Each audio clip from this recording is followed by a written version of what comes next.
آپ نے یہ پوچھا ہے کہ آپ سے نوجوان یہ پوچھتے ہیں کہ ہم ملک میں رہیں یا چلے جائیں، تو اس کا کیا جواب دیں؟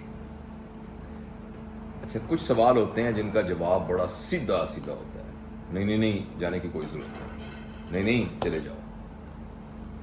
اور شاید آج سے کچھ سال پہلے میرے لیے اس سوال کا جواب دینا بہت آسان تھا، اور آج سے کوئی 25-30 سال پہلے جب میرے اوپر یہ وقت آیا تھا تو سوال جواب کا تو موقع ہی نہیں تھا۔ مجھے تو پورا یقین تھا کہ میں باہر نہیں رکا تو میں ایسے ہی کیا میں نے، اور اسی بات کو میں پلیڈ کرتا رہا ہمیشہ اپنی زندگی میں بھی، اور اس پر مجھے تو کم از کم کوئی پچھتاوا نہیں ہوا۔ لیکن اب جب ہم سے نوجوان یہ سوال پوچھتے ہیں، میں آپ کو بہت ایمانداری سے عرض کرتا ہوں، میرے پاس اس طرح کا کوئی اصولی یا اخلاقی جواز نہیں ہے جس کی بنیاد پر میں ایک نوجوان کو یہ کہوں کہ تم یہاں سے مت جاؤ۔ لیکن مجھ سے یہ پوچھتے ہیں لوگ، پھر آپ کیوں نہیں جاتے؟ مطلب میری FRCS UK کی ہے، تھوڑا سا مجھے کچھ کرنا پڑے گا، میں چلا جاؤں گا۔ دوسرا میرا یہ والا جو کام ہے ٹیچنگ ٹریننگ والا، اس میں بھی جا سکتا ہوں، تو آپ کیوں نہیں چلے جاتے؟ تو میں ان سے یہ عرض کرتا ہوں کہ کیوں جاؤں؟ وہ کہتے ہیں پاکستان میں اتنا گند ہے۔ میں ان کو کہتا ہوں کہ میں اصل میں جمع دار ہوں، میرا کام ہے گند کو صاف کرنا۔ اگر گند زیادہ ہوگا تو وہاں جمع دار زیادہ چاہیے ہوں گے، تو میری حیثیت جمع دار کی حیثیت ہے، نالی صاف کرنے والے جمع دار کی حیثیت ہے۔ اگر یہاں گند ہے تو میں نے گند صاف کرنا ہے، اس لیے میں یہیں رکا ہوں، نمبر 1۔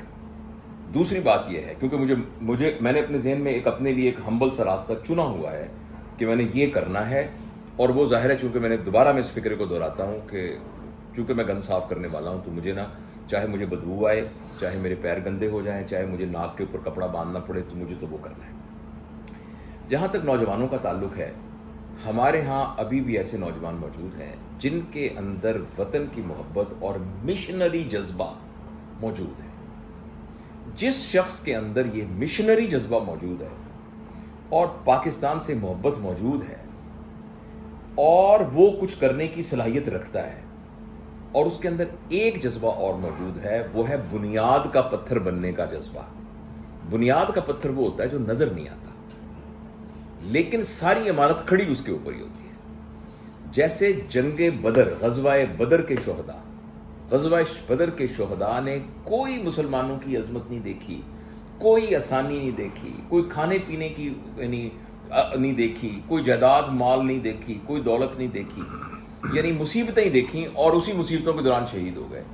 لیکن کوئی بھی شخص مسلمان جو ہے وہ غزوہ بدر کے شہداء کا مقابلہ نہیں کر سکتا، کیونکہ وہ بنیاد کا پتھر تھے، ان کے اوپر عمارت کھڑی ہونی تھی۔ لہٰذا ہر وہ ہمارا بچہ، ہر نوجوان جو اس طرح کا جذبہ اپنے اندر رکھ سکتا ہے کہ میں بنیاد کا پتھر بنوں گا، اور میرے پاس جو صلاحیتیں ہیں میں اس کو استعمال کروں گا، کوئی بات نہیں، یہاں اگر مجھے تھوڑی بہت ایک تنگی بھی ہو گئی، ایک ٹیلنٹڈ آدمی یہاں بھوکا تو نہیں مرتا، لیکن میں انشاءاللہ اس کے اوپر عمارت کھڑی کروں گا۔ اس کو تو بالکل نہیں جانا چاہیے، لیکن اگر اس سے ذرا سا بھی کم ہے طبیعت تو پھر اس کو چلے جانا چاہیے، اور اس کے چلے جانے میں اس کو کوئی گلٹ نہیں ہونی چاہیے، اس کو کوئی شرمندگی نہیں ہونی چاہیے۔ اللہ کی مخلوق ہے، اللہ کا کنبہ ہے، ہر جگہ جا کے آپ خدمت کر سکتے ہیں، اور کچھ نہیں تو وہاں سے فورن ایکسچینج ہی بھیجیں گے پاکستان کے اندر، جو کہ ہمارے پاس ہیں ہی نہیں پیسے ویسے، تو وہ وہاں سے آ جائیں گے۔ لہٰذا آپ کے سوال کا جواب یہ ہے کہ پاکستان میں ٹھہرنے کی ایک ریزن ہے، اور وہ یہ ہے کہ یہ میرا گھر ہے اور مجھے اس گھر کو بچانا ہے۔ یہ میری ماں ہے جس نے مجھے پالا، یہ میری ماں ہے، خود گیلی جگہ پہ سوتی رہی تھی اور مجھے خشک جگہ پہ سلاتی تھی، میں اس کے کپڑوں پہ پیشاب کر دیتا تھا، یہ صاف کرتی تھی، اپنے منہ کا لقمہ کاٹ کے میرے منہ میں ڈالتی تھی۔ اب یہ بیمار ہے، کوئی بات نہیں، میں اس کے سرانے بیٹھوں گا، میں اس کی خدمت کروں گا، میں اس کا علاج کروں گا۔ اگر کسی کے اندر یہ والا وطن سے محبت ہے نا، اس کو ضرور رک جانا چاہیے، کیونکہ یہی والے کچھ لوگ ہیں جنہوں نے اس ملک کو بچانا ہے۔ باقی وہ تمام لوگ جو کہ اس وقت ہمارے پولیٹیکل سسٹم کے اندر ہے، میں یہ بہت بولڈ سٹیٹمنٹ دے رہا ہوں آپ کو، کوئی بھی پولیٹیکل سسٹم کا آدمی جو کہ کسی ایک فرد کو کلٹ کی طرح فالو کرتا ہے، یعنی اس کی تمام خوبیاں ایک شخص میں ہیں اور تمام برائیاں دوسرے شخص کے اندر ہیں۔ نمبر 2، وہ جو اپنے ذاتی مفاد کو قوم کے مفاد کے اوپر یعنی فوقیت دیتا ہے۔ تیسرا، وہ جو کسی برادری، کسی گروہ یا کسی اتھارٹی کی وجہ سے اوپر آیا ہے۔ اور چوتھا، وہ جو پیسے کی بنیاد کے اوپر اسمبلیوں میں پہنچ کے اوپر آیا ہے۔ جن کے اندر یہ باتیں موجود ہیں نا، وہ اس ملک کے کو کبھی بھی ٹھیک نہیں کر سکتے، اور بغیر کسی استثناء کے ہماری آج کے پولیٹیکل سسٹم کے اندر کوئی پارٹی میں یہ سارے ہیں، کچھ میں یہ کم ہیں، مگر ان میں سے کوئی نہ کوئی کسی پارٹی میں ضرور ہے۔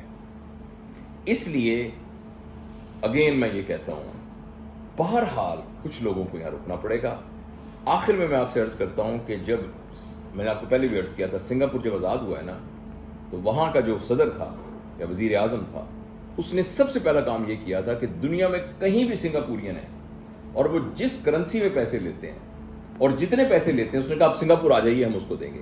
پاکستان کبھی بھی سڑکیں بنانے سے نہیں بنے گا، پل بنانے سے نہیں بنے گا، فیکٹری بنانے سے پاکستان نہیں بنے گا۔ پاکستان بنے گا لوگوں کے ساتھ، جیسے امریکہ بنا ہے۔ امریکہ نے پوری دنیا سے برین ڈرین کیا ہے اور دیکھیں وہ کیا بن گیا ہے۔ کینیڈا کیسے بنا ہے، آسٹریلیا کیسے بنا ہے۔